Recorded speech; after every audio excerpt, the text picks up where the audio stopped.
جو تقریب حضور سے صحابہ سے ثابت ہے ضرور کرو ضرور کرو ضرور کرو. عضوا علیہا بالنواجذ، اپنے دانتوں سے پکڑ لو اس کو. اور جو تقریب ثابت نہیں حضور سے اور صحابہ سے، یقیناً یہ کہیں باہر سے آئی ہے. یا تو ہمارا خاندانی پس منظر جو ہے، اکثر تو ہندوؤں سے مسلمان ہوئے، وہ سادات ہوں، صدیقی ہوں، فاروقی ہوں، عثمانی ہوں، وہی ہیں نا جو باہر سے آئے تھے. باقی تو اکثریت یہیں سے، وہ اپنا ہندوانہ پس منظر لے کر آئے. تو جس کا ثبوت صحابہ کے دور میں نہیں، وہ یقیناً باہر سے آئی ہوئی چیز ہے. اس میں پھر سادگی نہیں، اس میں کمی نہیں، جڑ سے کاٹو اس کو. اس بنیاد پر ہم نے 5 فیصلے کیے، ذرا سن لیجئے آپ بھی. اگر آپ کوئی سوشل ورک کرنا چاہیں اس کو عام کریں. نمبر 1، نکاح مسجد میں. حدیث موجود ہے، ترمذی شریف کی روایت، اعلنوا ھذا النکاح واجعلوہ فی المساجد. نکاح کا اعلان عام کیا کرو، مسجدوں میں منعقد کیا کرو. میں حیران ہوتا ہوں کیوں نہیں علماء کرام نے اس کی طرف توجہ دلائی. حدیث ہے.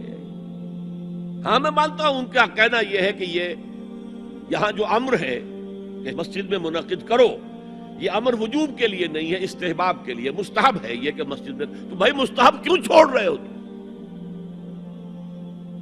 وہ اس لیے چھوڑنا پڑتا ہے، مولوی بیچارے کی حیثیت ہے ہی نہیں معاشرے میں کہ وہ کہے جناب یہاں آئیے میرے پاس، میں نہیں آؤں گا آپ کے گھر نکاح پڑھانے کے لیے. وہ اپنا رجسٹر بغل میں دبائے بیٹھا سوکھتا رہتا ہے. وہ تو آنی تھی بارات عصر کے وقت، مغرب بھی جا رہی، آئی نہیں، وہ بیٹھا غریب. پہلے 20-30 روپے ملتے تھے، اب 200 300 400 ملتے ہیں. اور کیا ہے؟ میں نے انہیں یاد دلایا دیکھو شرم کرو. عیسائیوں نے آج تک اپنے چرچ کی اور اپنے پادری کی عزت یہ رکھی ہے کہ شہزادے اور شہزادی کی شادی ہوگی وہ بھی پادری چرچ میں آئیں گے. شہزادے کی شادی ہو رہی ہے تو جو ان کی پارلیمنٹ کے ساتھ ہے چرچ، وہاں شادی ہو. وہاں پردہ نہیں ہے، لڑکا لڑکی دونوں آمنے سامنے کھڑے ہو کر قول و قرار کریں گے. ہمارے ہاں پردہ ہے تو اس لیے لڑکی کے گھر بھی جائیں گے تو لڑکی تو محفل میں نہیں آئے گی. لڑکی کا ایک وکیل ہوگا، وہ وکیل اجازت لے کر آئے گا، 2 اس کے گواہ ہوں گے، اس کے سامنے اجازت لی گئی، پھر وہ نکاح خواہ کو اجازت دیں گے، وہ نکاح پڑھا دیں گے. پہلی بات یہ ہو گئی کہ نکاح مسجد. نمبر 2، نکاح کے موقع پر کوئی دعوت طعام نہیں، کوئی ثابت نہیں.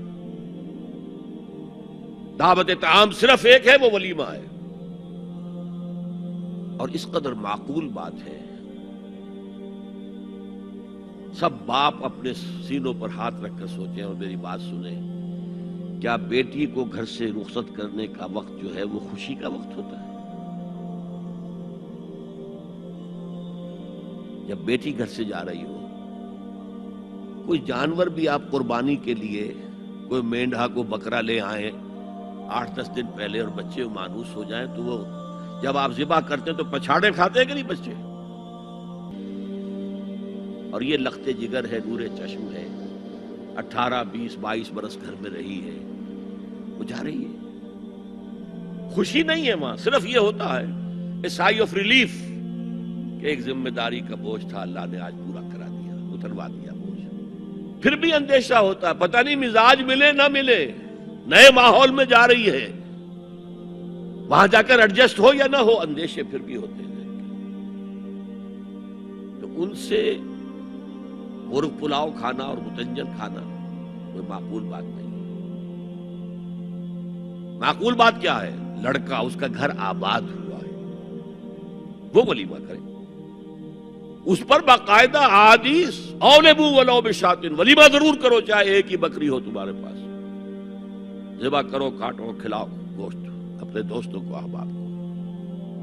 یہاں تک کہا کہ بیسا طعام الولیمہ، برا کھانا ہے ولیمے کا کہ اس میں غریبوں کو نہیں بلایا جاتا. ظاہر بات ہے مسلی کھلانے کے لیے تو ولیمہ نہیں ہوتا، اپنے احباب کو، دوستوں کو بلایا جاتا.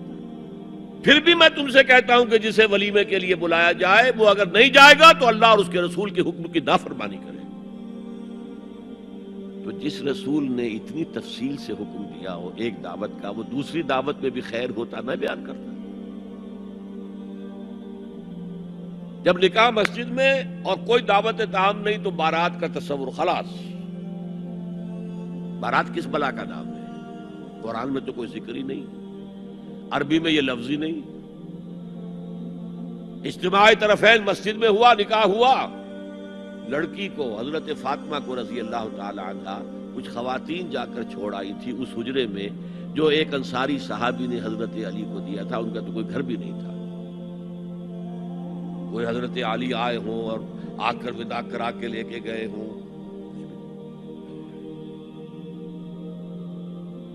چوتھی چیز، جہیز کا کوئی تصور اسلام میں نہیں. خالص ہندوانہ رسم، خالص ہندوانہ رسم، خالص ہندوانہ رسم. ہندوؤں میں کیوں ہے؟ وہ اس لیے ہے، معقول بات ہے کہ لڑکی کا وراثت میں کوئی حصہ ہے ہی نہیں. وہ تو جب گھر سے نکل رہی ہے کچھ دے دلا کے رخصت کر دو. دان دہیج یہ خیرات ہے، لڑکی کا حق کوئی نہیں ہے گھر پر. اسلام میں تو لڑکی وارث ہے. والد فوت ہوں گے وراثت تقسیم ہوگی، والدہ فوت ہوگی کوئی ان کی ہے ملکیت وہ تقسیم ہوگی. شادی کے موقع پر کوئی جہیز اسلام میں نہیں، قطعاً نہیں. غلطی سے حضرت فاطمہ کے جہیز کو جہیز کہہ دیا گیا. وہ جہیز کیا تھا؟ ایک پیسہ بھی حضور کے اپنی جیب سے نہیں تھا. اس شادی میں خاص بات کیا تھی کہ دولہا کے ولی بھی حضور ہی ہے. اور کون ہے؟ علی کا کون تھا مدینے میں؟ اور دلہن کے والد بھی حضور ہیں.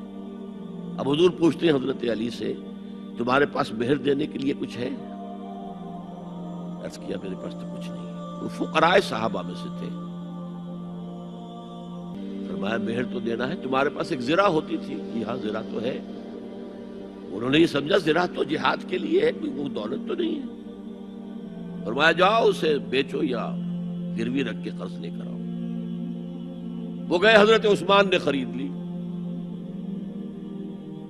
اور کچھ دنوں کے بعد واپس کر دی ہدیتاً. یہ زرہ میں ہدیہ آپ کو کر رہا ہوں. اس وقت اگر کہتے چھوڑو علی، کہاں تو لو میں پیسے دے دیتا ہوں تمہیں، تو ان کی طبیعت پر بار ہوتا. اس پیسے سے حضور نے کچھ پیسے گھر بھیجے اندر، دلہن کو ذرا تیار کر دو. اور کچھ پیسوں سے وہ ایک گدا جس میں کھجور کی کھال بھری ہوئی تھی اور 2 تکیے جس میں کھجور کی کھال بھری ہوئی تھی. ایک مشکیزہ، کنویں سے پانی تو لانا ہی ہے نا. ایک چکی، جو ہو یا گیہوں ہو پیسنا تو ہے نا. کوئی 1-2 برتن اور. اللہ اللہ خیر صلاح. یہ تھا جسے جہیز کہتے ہیں، جس میں ایک پیسہ بھی حضور کا شامل نہیں ہے. وہ حضرت فاطمہ کا مہر تھا جسے بنایا گیا. ورنہ مدینے ہی میں دوسری آپ کی صاحبزادی کا نکاح حضرت عثمان سے بھی ہوا. کہیں ذکر ہے جہیز کا؟ حضرت عثمان کا گھر بھرا ہوا، ہر چیزیں موجود، جہیز کا تذکرہ نہیں. بہرحال یہ شادی کو آسان کرو، زنا کو مشکل بناؤ. یہاں شادی کے لیے 9 من تیل ہوگا تو رادھا ناچے گی. ورنہ یہ کہ بڑی ہو رہی ہے، عمر ہو رہی ہے، سب کچھ ہو رہا ہے، لیکن کچھ تقاضے تو ہے نا. آخر کچھ تو کرنا ہوتا ہے نا. آخر کچھ نہ کچھ لوگوں کو تو کھانا کھلانا ہی ہوتا ہے نا. بارات تو آخر آئے گی ہی نا. کچھ نہ کچھ تو دینا ہی ہوگا. کچھ جوڑے کپڑے، کچھ. یہ اسلام کا فلسفہ جو میں نے 4-5 باتیں آپ کو بتا، فلسفہ یہ ہے کہ لڑکی کے باپ پر ایک پیسے کا بوجھ نہیں. اس نے لڑکی پال پوس کے تمہارے حوالے کر دیا، اب اور کیا چاہتے ہو تم؟ سارا مرد آزماں، مرد آفرین، مرد کو چیلنج دیا ہے. تم مرد ہو، مہر تم دو گے. اور سب سے بڑھ کر کیا ہو رہا ہے آج کل بھی ہوتا ہے، وہ ہمارے ایک کچھ کام ہوتے ہیں اسلامی، وہ بھی ہے کچھ وہی ہندوانہ پس منظر. نکاح کی محفل میں چھوارے کون لے کے آتا ہے؟ جی لڑکے والے. اور پلاؤ کن سے کھاتے ہیں؟ بھائی جس کو تمہیں مرغ پلاؤ کھلا رہا ہے وہ چھوارے نہیں بانٹ سکتا تھا. یہ ہے اسلام اور غیر اسلام کا امتزاج. چھوارے لڑکے والے لے کر آئیں گے. اور پھر دعوت اڑائیں گے لڑکی والوں کی طرف سے۔ جی دوستو، جیسے کہ آپ لوگوں نے آج کی ویڈیو دیکھی ہے کہ ہمیں شادیاں کرنی چاہیے تو سنت کے طریقے پیش کرنی چاہیے، حضرت محمد صلی اللہ علیہ وآلہ وسلم اور صحابہ کے طریقوں پہ کرنی چاہیے۔ آج کل جو رسومات ہیں دوستو، یہ بہت زیادہ اس سے شادیاں بہت زیادہ مشکل ہو گئی ہے۔ اس جہیز نے جو ہے باپ اور بیٹی کے جو رشتہ ہے بھی بہت مشکل کر دے کہ ہم بیٹی کو کیسے شادی کروا سکتے ہیں۔ باپ کو ایک بیٹی بہت بوجھ لگنے لگی، کیونکہ اس کو جہیز دینا پڑے گا، اور آج کل جہیز کے بغیر لوگ شادیاں نہیں کر سکتے، لوگ بہت باتیں بناتے ہیں۔ تو دوستو، ہمیں جو شادیاں ہیں سنت کے طریقے پہ کرنی چاہیے، ولیمہ کرنا چاہیے، لیکن یہ بارات قطعاً اسلام میں نہیں ہے، یہ روگ تماشے بالکل اسلام میں نہیں ہے۔ یہ جو ہمارے پاس شادیوں میں جہیز کا سسٹم ہے، یہ ہندو لوگوں سے یہ رسومات ہے تو بہت سخت گناہ ہے دوستو۔ تو ہمیں شادی آسان کرنی چاہیے تاکہ ہمیں کوئی مشکل نہ ہو۔ اگر ہم شادی آسان کریں گے تو ہمارے پاس گناہ بہت کم ہوں گے، گناہ کم ہوں گے تو اللہ تعالیٰ جتنے بھی نوجوان مرد ہیں ان کو دین پر غالب کر دے گا۔